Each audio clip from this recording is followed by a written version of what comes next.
సొరకాయను ఇలా కోసుకోవాలండి. పైన చెక్కు తీసుకొని లోపల ఉండే ఆ గింజల భాగం కూడా తీసేసుకొని తర్వాత ఇలా తురుముకోవాలండి.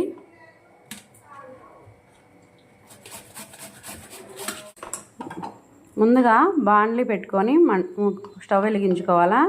తర్వాత అందులో గీ వేసుకోవాలి తగినంత.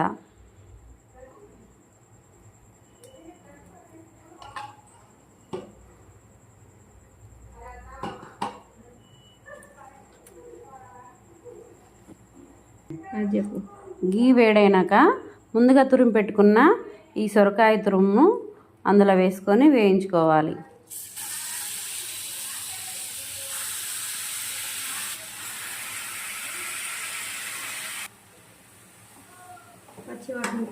పచ్చి వాసన పోయే వరకు దీన్ని వేయించుకోవాలి.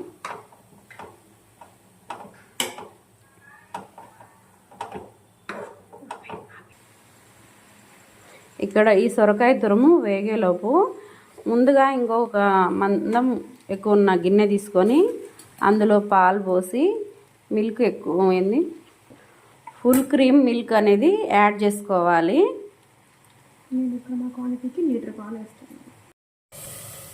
ఒక చిన్న సొరకాయకి లీటరు పాలు అనేది వేస్తున్నాం మేము. తురుము అరకిలో వచ్చేసింది.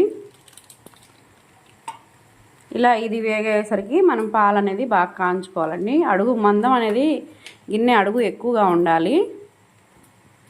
అప్పుడే మనకు ఇది కాదు కకీర్ అనేది అడుగు అంటకుండా ఉంటుంది, బాగా పర్ఫెక్ట్గా వస్తుందండి. ఫుల్ క్రీమ్ మిల్క్ ఎందుకు తీసుకుంటున్నామంటే టేస్ట్ బాగుంటుందని తీసుకుంటున్నాము.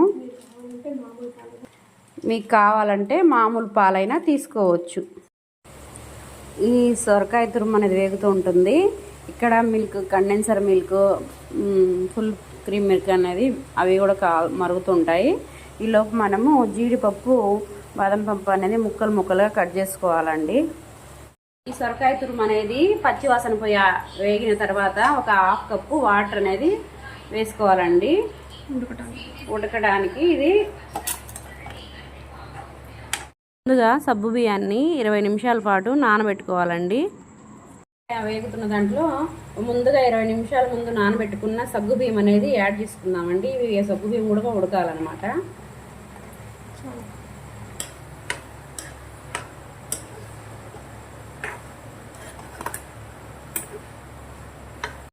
చుట్టూ అంటుకున్న మీగడని పాలలో కలిసే విధంగా దాన్ని మొత్తం ఎక్కడ కానీ ఉండలు లేకుండా చూసుకొని కలపట్టాలండి. ఇందులో కండెన్సర్ మిల్క్ అనేది యాడ్ చేసుకోవాలి.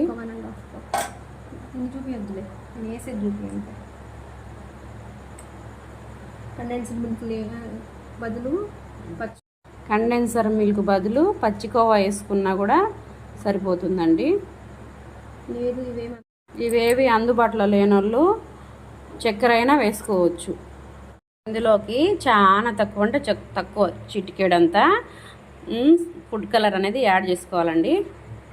ఇది పూర్తిగా ఆప్షనల్, మీకు ఇష్టమైతే వేసుకోండి, లేదంటే లేదు.